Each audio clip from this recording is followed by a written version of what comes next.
ეს არის პოდკასტი რემონტის ამბები, ჩემი სტუმარი კი არის ლეთმის წარმომადგენელი მამუკა. მამუკა, პირველ რიგში მითხარი, როგორ ხარ და მოგვიყევი მოკლედ ჩვენი საქმიანობის შესახებ. მოგესალმებით, მადლობა მოწვევისთვის, მივესალმებით ჩვენს მსმენელს და მაყურებელს. იდეალურად ვარ. მადლობა. რაც შეეხება ჩვენ საქმიანობას, ჩვენ გვაქვს სხვადასხვა სახის მასალების იმპორტი, სხვადასხვა ქვეყნიდან, რომელიც არის ჩინეთი, თურქეთი, აგერ თქვენ პოდკასტში გავაჟღერებ, რომ უკვე დაგვემატა ინდოეთი. ასე რომ ძირითადად არის ჩვენი საბითუმო, არა საცალო, არამედ საბითუმო შემოტანა გვაქვს მასალების. ანუ საცალოდ არ მუშაობთ. საცალოდ არ მუშაობთ. რაც შეეხება მასალებს, დიდი ჩამონათვალი გვაქვს, გარდა მასალებისა ჩვენ შემოგვაქვს კიდევ სხვადასხვა სახის დანადგარები. ასე რომ საკმაოდ ფართო არჩევანია, დეტალებისთვის შეუძლია ჩვენს მსმენელსაც და მაყურებელს რომ შევიდეს ჩვენ საიტზე და საიტზე ნახოს უფრო დეტალურად, იქ აღწერილია როგორც პროდუქციის მახასიათებლები, ასევე ფასები, გზა ორიენტაცია. ახლა შევეხებით ამ თემის ირგვლივ ძალიან საინტერესო დეტალებს და პირველ რიგში რაც ყველას აინტერესებს ალბათ, მეც მაინტერესებს, მინდა გკითხო, როგორია მასალების შემოტანის პროცესი, აი რა ეტაპებს გადიხართ?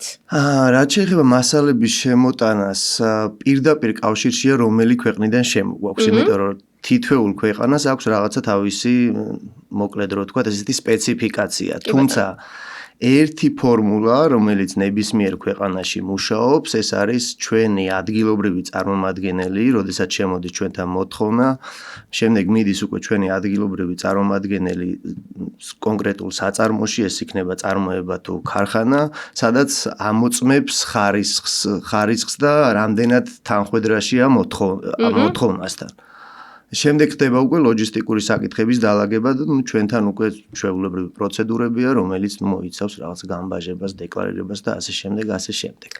თუმცა აქ აღსანიშნავი არის, რომ ნებისმიერ ქვეყანაში, ეს იქნება თურქეთი, ჩინეთი თუ აგერ უკვე ინდოეთში სტეიჯი დაგვემატა, ყავს ჩვენი წარმომადგენელი, რომელიც 100%-ით გვაძლევს გარანტიას, რომ იქნება ზუსტად ის იგივე მასალა და იგივე პროდუქცია, რაზეც იყო მოთხოვნა გაგზავნილი.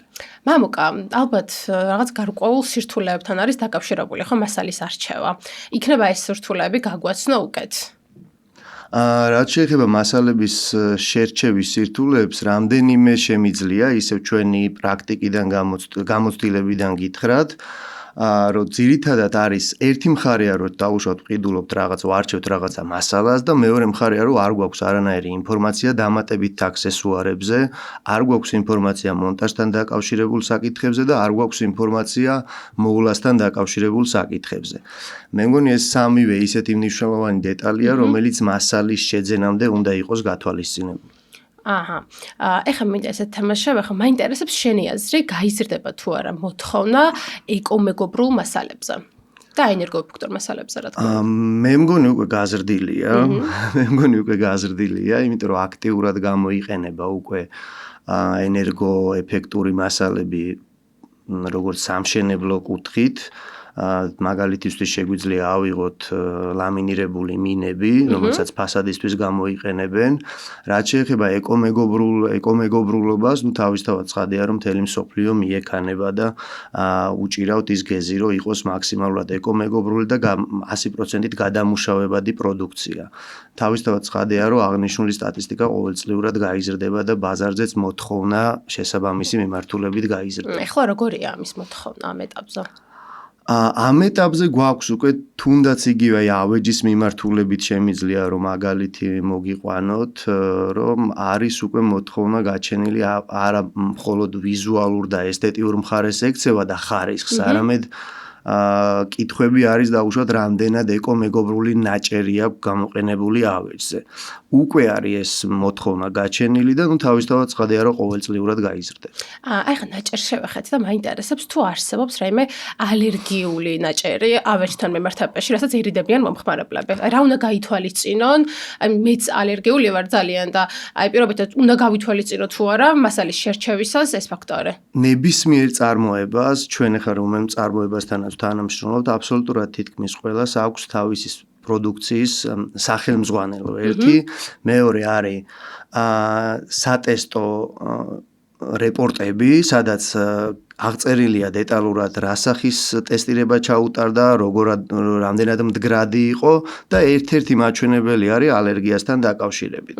რამდენად კი თავისთავად. არსებობს ესე კი, გარანტია. ამის ოფიციალური შეიძლება მოთხოვო დაუშვათ როგორც ჩვენ შემთხვევაში ჩვენ მომხმარებელმა მოგთხოვოს რომ წარვადგინოთ სერტიფიცირებულია თუ არა პროდუქტი, ჩვენ იგივეს ვაკეთებთ წარმოებლისგან და ვითხოვთ რომ მოგვაწოდეთ შესაბამის პროდუქტზე შესაბამისი სერტიფიკატი. რაც არის ძალიან კარგი რეალურად. კარგი, გადავალ შემდეგ კითხვაზე. მაინტერესებს დღესდღეობით რომელია ყველაზე გამძლე სამშენებლო მასალა? სამშენებლო მასალები რა არის გამძლეობით ბევრი შეგვიძლია რომ ჩამოვთვალოთ, თუმცა შემიძლია გამოვყო მინის დამუშავება, შუშა ძალიან მაღალ დონეზე ავიდა უკვე ტექნოლოგიურად ძალიან მაღალ დონეზე. ასევე არის ალუმინი, რომელიც აქტიურად ხდება უკვე თითქმის ყველაფერში და ერთ-ერთი კიდევ ახალი თანამედროვე ტენდენციაა და უკვე ინერგება, მე მგონი ჩვენთანაც მალე შემოვა უკვე საუბარი არის ბოჭკოვან ცემენტზე. რომელიც გაცილებით მდგრადია, არა ჩვეულებრივ ცემენტს არაფრით არ ჩამოუვარდება სიმყარით და მდგრადობით, არის, თუმცა აქვს თავისი პლუსები, რომ არის მსუბუქი. აპირებ შემოტანას. კი. აპირებ. აი დეკორატიულ მასალებზე რაც გვეტყვი, რამდენად არის ტექნიკურად გაუმჯობესებული?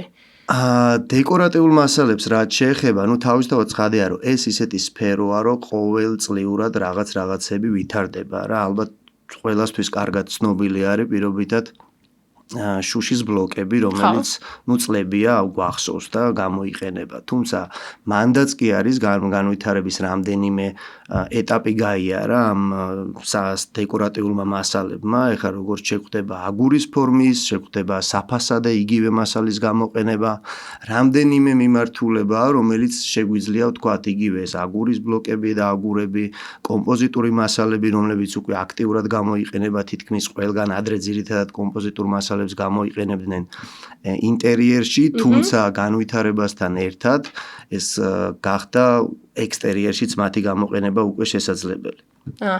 იცი რა მაინტერესებს, როგორ მოქმედებს ზოგადად ტენიანობა მასალებზე? გულისხმობ თუნდაც რაღაც მზის სხივებს ან ტემპერატურის რაღაც ცვალებადობას, რაც შეიძლება უკვე გავლენას ახდენდეს კონკრეტულად მასალაზე.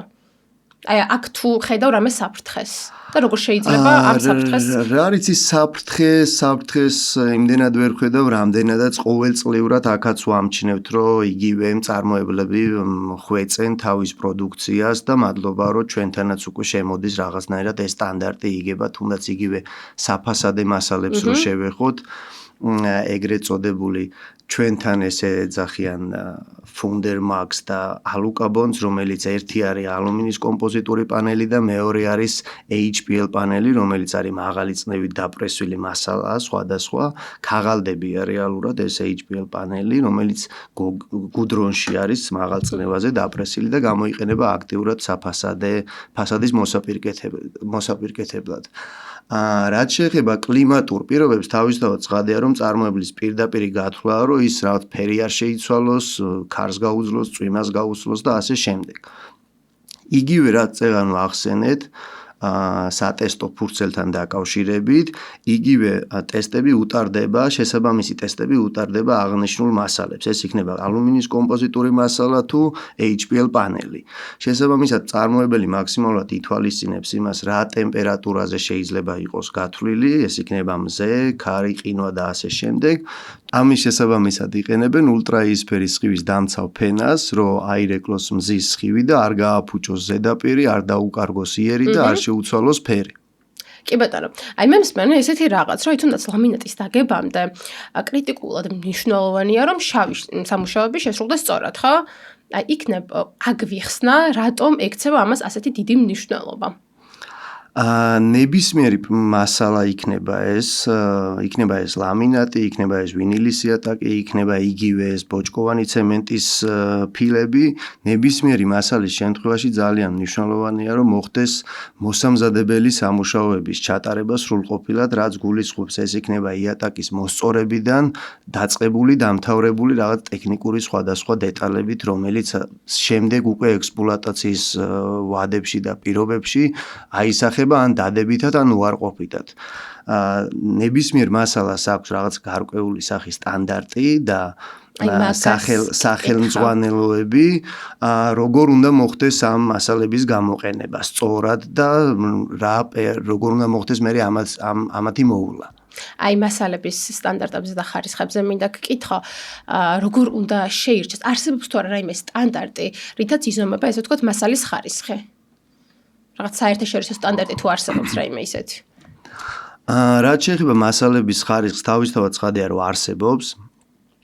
იგივე რაც ვახსენეთ, თუნდაც რო ავიღოთ დაუშვათ ვინილის იატაკი. ვინილის იატაკი არის რამდენიმე კატეგორია და ეს კატეგორიები იყოფა რა ტრაფიკზე უნდა იყოს გათვლილი. პირობითად რამდენმა ადამიანმა უნდა გაიაროს ამ ვინილის იატაკზე.